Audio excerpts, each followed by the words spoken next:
There was recently a twist to the vandalization and looting of the Amnesty Vocational Training Center in Kayama, headquarters of Kolokuma-Pokuma local government area of Bayelsa State, when protesting youths under the auspices of the concerned Niger Deltans for Sustainable Development took to the streets of Yenagoa, calling for the sack of the coordinator of the Presidential Amnesty Program, Professor Charles Dokubo, over his alleged complicity in the incident. However, the allegation, which comes on the heels of widespread condemnation of the destruction of the Vocational Training Center, has been described by Professor Dokubo as a smear campaign. On the 14th of February this year, natives of Boro Town and their counterparts from neighboring communities raided the federal government's Amnesty Vocational Training Center located in the community. The marauding villagers reportedly overpowered security operatives stationed to protect the facility and carted away items procured for the training of unskilled youths in the Niger Delta. The Valentine's Day looting, which lasted several days, had reduced the training center to ruins, leaving in its wake expressions of shock and anger in the Niger Delta. We condemn it in all entirety. I do not see it as a way forward, because in the Niger Delta we have suffered a lot. And this is also a setback because that program was supposed to increase and improve the livelihoods of the people, mostly around that community. Coordinator of the Presidential Amnesty Program, Professor Charles Dokubo, over a fortnight after the incident, set up a 6-man probe panel to identify, arrest and prosecute the culprits. Those security operatives have arrested some persons in connection with the Valentine's Day looting. Some Niger Deltans expressed reservations about the delay in investigating the matter by Professor Charles Dokubo. If such a project of monumental proportion that would have helped and galvanized, the development of this area and even kind of stemmed down the violent palpitations that we have in the Niger Delta, has been so vandalized, it should be a room to consign to all Nigerians, particularly the government, the presidency, and the Amnesty Office. Therefore, they ought to have acted with haste to set up a probe. 3 weeks was too much. Protesting youths in Yenagoa were, however, of the view that Professor Dokubo was merely beating about the bush, insisting that the incident was stage-managed to conceal alleged fraud and non-existing contracts in the Amnesty Office.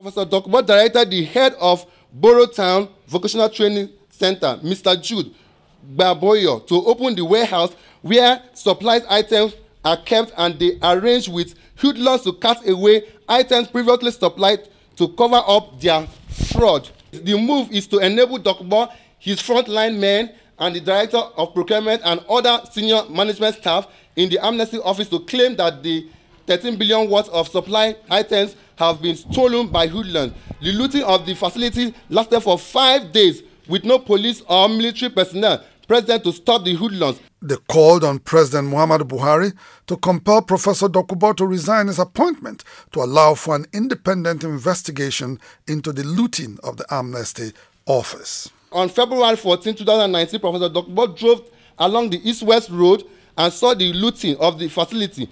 Source said the stakeholder who saw him pleaded with him to call the security. Instead, Dokubo drove away and went to Benin on the 14th of February 2019. We call on Mr. President Buhari to have Professor Charles Dokubo, coordinator of the Amnesty Program, step aside. In his reaction, Professor Dokubo, who spoke through his media aide Murphy Ganagana, dismissed the allegation as baseless and intended to blackmail him. For some group of persons to think that Professor Charles Dokubo, a scholar of an international repute, a scholar of international repute, to condescend so low to go and organize to loot items that the federal government spent millions and billions to procure for the empowerment of the people of Niger Delta. I mean, that is unfair. Beyond the trading of words over the incident, the recent looting of the Amnesty Vocational Training Center is an indication that all is not well with the implementation of the Amnesty Program, as well as a reflection of an existing disconnect between the Presidential Amnesty Program and the communities it was designed to benefit. What has happened has shown that there's a fundamental problem with the implementation of the program. And the executors of that program need to sit down and reassess and now know why, in the thick of when even young men are clapping, mobilize and go to Abuja to say we're doing well, then this kind of thing is happening. It requires self-assessment. At the peak of the unrest in the Niger Delta, the federal government made an offer to repentant militants on June 25, 2009. Those who surrendered arms enlisted in the Amnesty program under disarmament, demobilization and reintegration framework and became eligible for job training and a monthly stipend of 65,000 naira.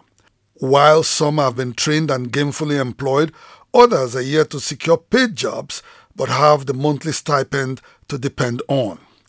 The Presidential Amnesty Program in the Niger Delta, which was designed to terminate in 2015, has witnessed several reforms under the administration of President Muhammadu Buhari. Only recently, the program's coordinator, Professor Charles Dokubo, hinted that there's henceforth no terminal date for the Amnesty Program. This is supposed to be a short-term program.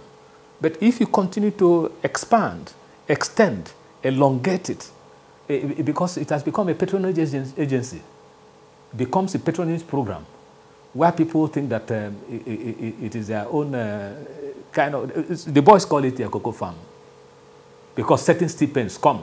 This situation is viewed by many as a confirmation of the fact that the Amnesty Program has become an instrument for the purchase of peace in the Niger Delta to guarantee the continuous flow of crude oil. To maintain the peace in the Niger Delta, the provision of 65 billion naira for the Presidential Amnesty Program has been retained in the 2019 budget. Over the years, the Presidential Amnesty Program has successfully reduced attacks on crude oil and gas facilities in the Niger Delta.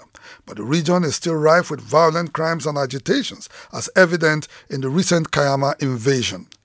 Most Niger Deltans will want the federal government to adopt a more holistic approach to the implementation of the program, to the extent that the non-violent actors in the Niger Delta are also involved in the program. The Amnesty Vocational Training Center in Borough Town, which was said to have got not less than 60 billion naira, was put in place to facilitate the entrepreneurship component of the federal government's amnesty program in the Niger Delta.